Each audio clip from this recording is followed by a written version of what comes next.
It's time for Stars on Sports, a podcast radio show dedicated to sharing stories about our athletic program at Lansing Community College. LCC Athletics has a strong tradition. 24 national championship wins. Over 170 All-Americans. 19 MCCAA All-Sports trophies. Stars on Sports will introduce you to individuals that have contributed to our program's success and give you the backstory on what it takes to develop it. We'll also dive into and break down the topics and issues facing athletic departments across the nation and right here at LCC. This is Stars on Sports.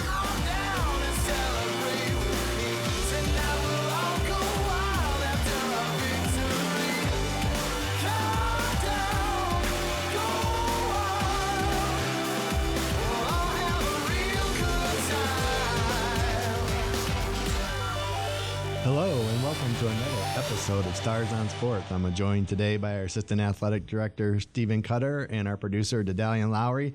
And gentlemen, today we're going to be talking about the lifeblood of an athletic administrator's job, and that coaching, our coaching staff. And, I got into this business because I had great coaches growing up that had a significant impact on me and were very influential. And being a leader of coaches, they inspire me every day. And, when I have a coaches meeting, I always put the quote by Billy Graham on the bottom of it. A coach impacts more people in a year than most people do in a lifetime. And, coaches always surprise me when I think I get to know them. They, might go a different direction, but for the most part, they are who they are. And, their strengths are what make them be successful. So I wanted to kind of talk about that because I listened to a lot of leadership podcasts, and obviously some of the same characteristics that a successful CEO or a successful president of a bank has are the same characteristics that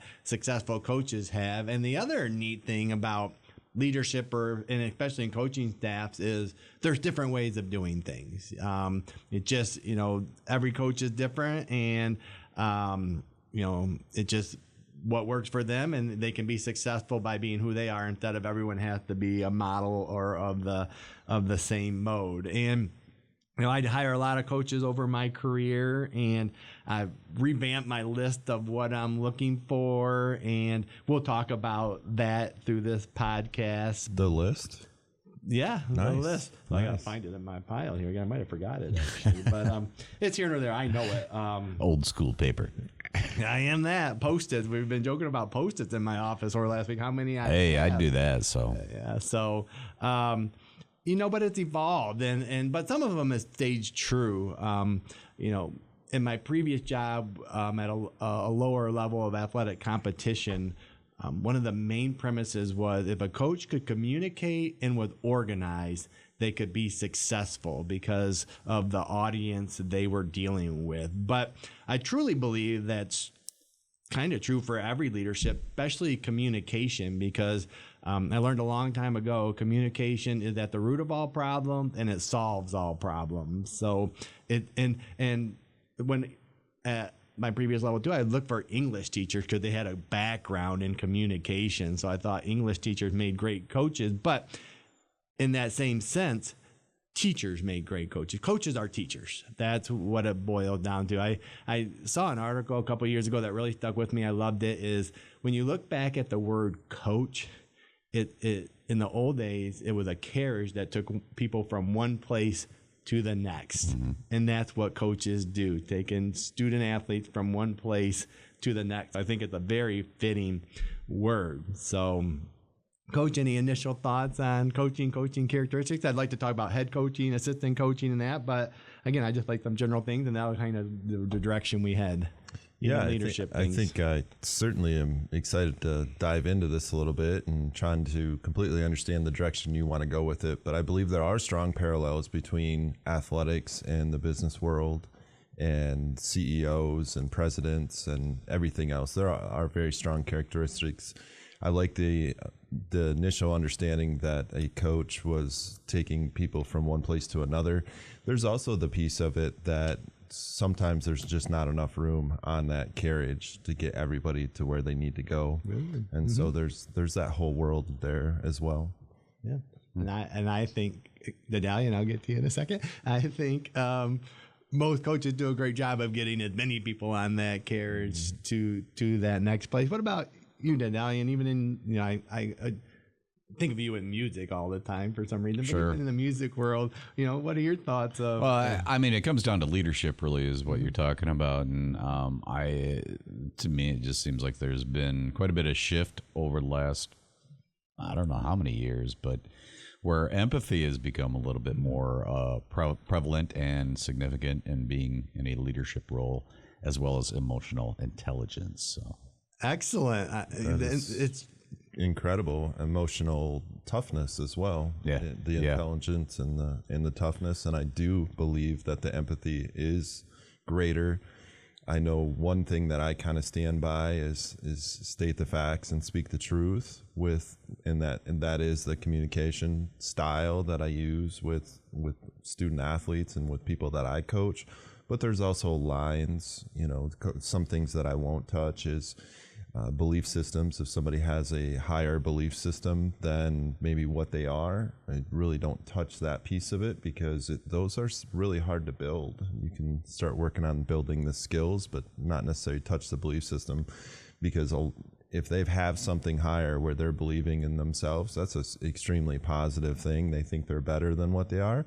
That's a very positive thing versus the 180 of it where they just don't believe that they can lead or do or whatever it might be. Yeah. And back to Dedalian's point, I think even in coaching in athletics, that's been a significant shift of going from like authoritarian dictator, coach in charge to empathy and being more player emphasis and just again, I think empathy is even in the athletic world has been a more emphasis and shift and for the good. You also talk about emotional intelligence, which is a real hot topic in leadership nowadays. And I listened to a great podcast and talking to the coach about this, but the CEO of Whole Foods, the previous one, he talked about emotional intelligence, for those who don't know, is self-awareness and empathy. Those are the two things that he used and how important that is in building a team. And he even talked about emotional intelligence and hiring people, which is a good segue for his characteristics, where he wanted intelligent people. He wanted people with drive. He wanted people that he could trust.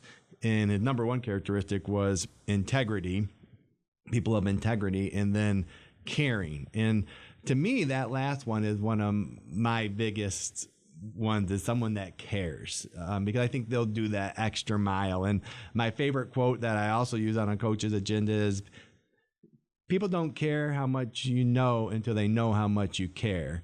And knowledge is overrated to me in hiring for some reason. Just I think because the applicant pool I get, that's one that's usually pretty equal. I mean, you also are a Ted Lasso fan. Yes, I am. Which I think there's a lot of certain characteristics there that apply to hiring good people or being around good people. So, caring is a big one. But, I just listened to one of our previous podcasts about kindness and kindness versus competitiveness. And that same thing goes true, because I want a competitive person too. I want a person that has high expectations. Another person said championship expectations. And that's what we want, because we do compete at this level. And I think that best balance of caring and being competitive is something and it's hard to maybe go through in an interview process, depending on the length of that interview process. But those are, besides, in addition to communication, ones that I look for.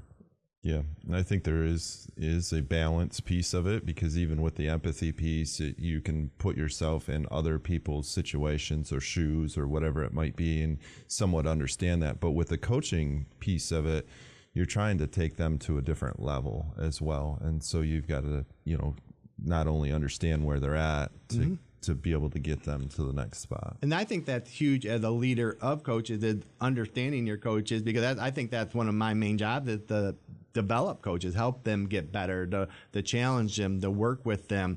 Because in our world, as in every world, you get some coaches that are inexperienced and some that are very experienced in knowing which way you want to go and keeping them improving. Because as we talk about moving forward, to be better than yesterday is our main goal. But So yes, I definitely think know, what you're looking for, and even the difference between a head coach and assistant coach. And, I look for assistant coaches that balance a staff, that it's kind of like a puzzle you put together. I don't want all yes people as assistant coaches. I want one that complement the skills of the head coach so that they are a puzzle that fits well together.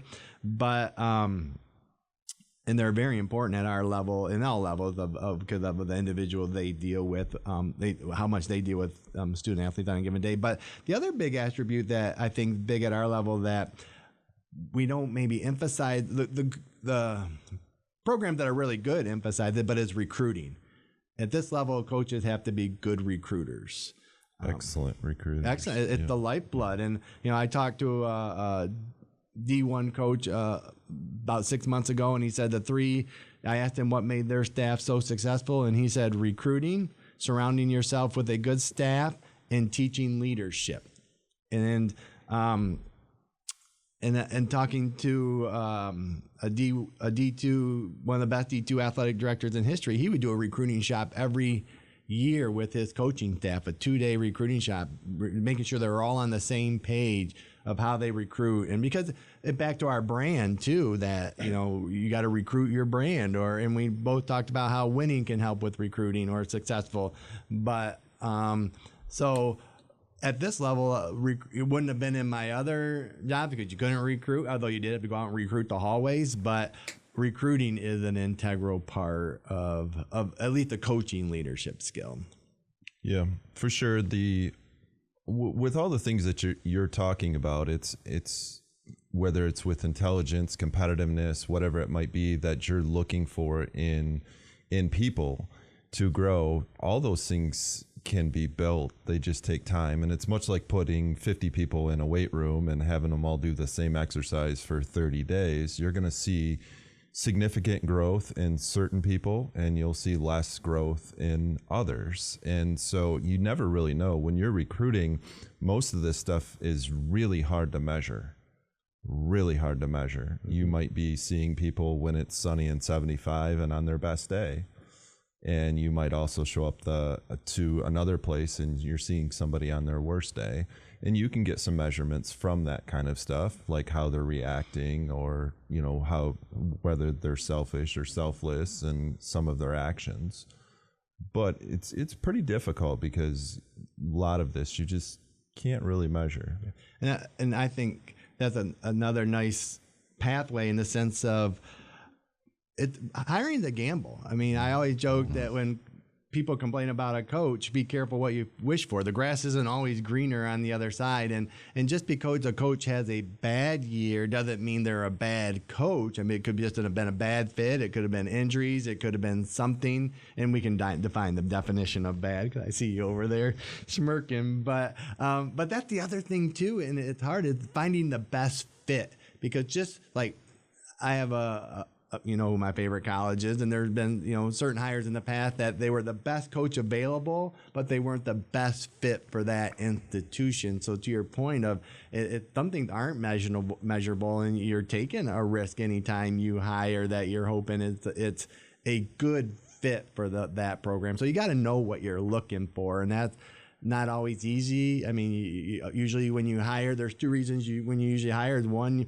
you probably fired someone and the situation needs correcting, or it's really good and that person moved on, and you want someone to come in and try and build on that. So great point. And but the other thing I think a struggle now too, when you talk about non-measurable, is patience. I don't think there is much patience nowadays with leadership that there was back then. We talked about on this podcast before, John Wooden didn't win his first national championship until like between the 13th and 16th year. And nowadays with social media, I mean, you got to win. It's the world now. It's the world we live in. We're not waiting to get messages from the mailbox anymore. We're getting them instantaneously. And so it's just the world we live in. So there's going to be less patience, and it definitely applies in the sporting world, and people, will be on people for one bad season, and they don't have necessarily the patience that people had for John Wooden, and for him to, and basically try to figure it out. I do believe one of the biggest things that I look for is intrinsic motivation, and that's an internal motivation where they are trying to become better people, better, athletes, better in their community and things like that. And they're intrinsically motivated not for the materialistic things, whether it's the fame or the fortune or whatever it might be. They're focused on the things that maybe I would say matter the most. You will find the most motivation anybody can have is intrinsically. And if you can develop and get people who are intrinsically motivated, you will go a lot farther, whether it's in the weight room or the boardroom. First of all, I do like mail, and I do wait for mail in my mail. I check it every night, and I'm Do you really? The way with the timing of this podcast, I get a lot of political mail. I'm going to miss that. Oh, I could build a house with the political I know, mail it's I've gotten this year. crazy. Do you get your mail every day? I do not. I tend to do it maybe once a week now. Me as well. Really? Me as well, about once a week. I get, like, if I come home and my daughter or wife hasn't checked the mail, I go out to the mailbox. There might be nothing, but Yeah. he's laughing at me. Yeah. today, You're an old but soul. I could probably check it once a week, but now with all the political mail, I don't know. I just like checking the mail. So I didn't mean to digress, but intrinsic motivation is a great one because I think this ties into me, and I'd like you to tell me if I disagree, is passion. If a person had that passion, and you need it in this job, back to Internal satisfaction is where that comes from. So yeah, for sure, passion is huge. and it's huge in this business because of, I guess, as you move up the leadership hierarchy, the hours you put in, the stress you deal with dealing with other people's kids, that there's a lot, as I've always said, everyone's responsible for themselves. A leader is responsible for others, and in coaching, that those others are kids or young adults. So, and how you can, we've seen coaches' decisions that sent kids down different paths, whether they stayed with that sport or whether they were, had success. So back to that impact quote, it could be a negative thing for some, that having that passion carries you through because of, some people, if you have a 9 to 5 job, you go home and you come back the next day. When you're dealing with kids and sporting events that go to 10 o'clock at night, it never ends. You're always, thinking, could they, did they make it home safely on the bus? Did they make it home from the bus to their house? Did they get hurt at the game? So you're just constantly dealing with the stress of what could happen with young adults that we're responsible for. Yeah, to play off that a little bit, it's kind of like Gladwell's book that he wrote about outliers, and everything affects everything. So it's just not the season that you have or the 4 years that you have with the people or the 10 years in your company. Everything affects everything, and where they've come from, their experiences that they've had, the modeling that they've had, the prior coaches, all that stuff affects everything. And I remember in that book he talked about how important it was for, if you're going to be in an airplane crash, it wasn't just your pilot's training, but where they came from mattered. Because if they felt comfortable communicating during stress. That book's been popular on our podcast, Outlier, so that's an interesting one. But yeah, same with the butterfly effect. Everything does affect everything, especially when you're a leadership, because it usually comes to you. Most people solve the easy ones. It's the difficult ones that make it to you. But it's also a piece of it. As long as you understand that, then you maybe have a practice at 11 a.m. or 4 o'clock, or you need to show up for work at 8 a.m. Understanding that everything's affecting everything, that people are coming in with what we've talked about before with backpacks, and understanding through empathy and everything else, like how do you motivate through that, and how do you grow through everything that's already there. And I think that's the other thing that's changed in society and in our world, and I know you and your team do an excellent job, is teaching leadership. Mm-hmm. We used to use leadership as popularity, or that you couldn't teach it. It was you were born with it, but how much we've learned. Back to what I said, that one coach, they taught leadership to their student athletes, and a majority of our teams do now because of we understand the importance of it, and because how important it is to have leaders among our team that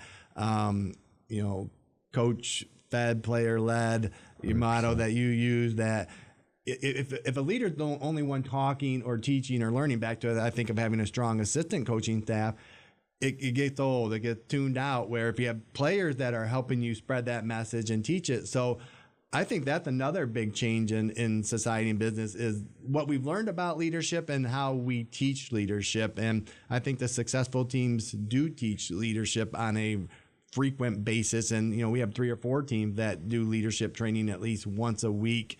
A lot, journaling is another part of that. It still comes down to respect, and I think it's most challenging at our level. It's not much different than being at a business and you've been there for 10 years and they bring somebody in that's been there for 10 weeks to be your new leader of your division or whatever. There's always a lack of respect that happens because of the seniority or the time frame there. And the same thing happens at our level, where if you're at a 4-year, it's a little bit different because you do have juniors and seniors that have put some time into a program, whatever that program might be. And so when they're providing leadership, there's a little more respect there because they've been a part of some type of journey and they understand. At our level, we really don't have that, being that it's a 2-year thing. So it's very often that the respect ends up being the biggest thing. Can this person respect this other person who's trying to lead? And it really starts with modeling. Yeah. And again, a lot of attribute there. And one to go back to what you talked about earlier is trust, and even telling the truth, because in the end, leadership about, I think, relationships, developing relationships. It's about influence. It's about believing in your team to get them from one place to the next. So, because in the end, we don't like the word potential in our world, but our goal is from where we start. It's where we start, but where we finish, and getting them to a better place and being the best that we can in that time. Because in our world, we deal with a lot of external factors, and it's a very public job. So we can probably make this a 3 or 4 part podcast. But some of the things that I try and remind our coaches is believe in your student athlete. Back to Ted Lasso, back to your earlier comment about people's beliefs, that you got to believe you can win. You got to believe you can do it. Represent well. That's huge. I think as coaches, you're a very public figure, that you have to represent our institution well. Sportsmanship starts with them. If you're demonstrative or angry, I think that feeds off to the kids and then feeds off to the crowd. And then the communication part of it, not what you say, it's what they hear, and talking to every kid every day. Those are like some things that I try and emphasize with our coaching staff that help lead their team. So we'll end with that. I think we could probably dig more deeply into characteristics in the future. This went a lot of different ways than I thought. So for those that are still listening, I have a couple of questions that a food one and my scenario one. So my favorite food is a hamburger. All right. And I could eat them every day of the week, probably 3 days a week, but I know it's not good for my heart, so I don't do that, but I do like, so we talked about pizza toppings before. So if you were having a burger, whether it's a vegetarian burger, Angus burger, what are you putting on it? Well, I think there's got to be some kind of cheese, like pepper jack, and the normal condiments with ketchup and lettuce and tomatoes and things like that. Burgers, some of the best burgers I've had some bacon on it, maybe some blue cheese, some different things. Making me hungry, Carter. Yeah, definitely. There are places to get burgers, and then there are places that you just do not get burgers from. Oh, see, I'm a simple guy, but I would argue the nice thing about my appetite is there's a burger and a chicken tender on every menu, so I'm pretty safe to know that I can get one of those at chicken tenders, any restaurant that I'm at. What do you? All right. You and your chicken nuggets. Yeah, and I'm not. I mean, they are tasty. Chicken, the nervous bird too, so I don't eat it often, but because I think it makes you nervous, like Harbaugh said. But go say, Medallion, what are you putting on your burger? I mean, as far as favorite burger goes, there's a lot of great burgers out there, and I'm still always going to be a fan of the Olive Burger, no matter what I do. Wow, which is a big Michigan Lansing thing, isn't it? But if I was to make one at home, what it is usually is cheese. It could be pepper jack. Always got to have cheese, though. You always got to have bacon. And I love me some jalapeno on there, some lettuce, some tomato, and then actually there's this stuff called hell of a good dip. And so in place of, like, say, mayonnaise, they've got this jalapeno cheese one that is just awesome on a burger. Nice. Okay. And it's not something you'd normally put on a burger. It's like it's a chip dip. But I put it on burgers, and I put it on my eggs all the time too. That's a great question because they've just like salad, they've evolved with burgers. What you can put on them or not put them, eggs or cheese. See, I'm a simple guy. I forget. I took for granted cheese. It's got to have cheese on it. I forget that, but simple. I just want ketchup and pickles on it. To go extra, I would prefer bacon on it.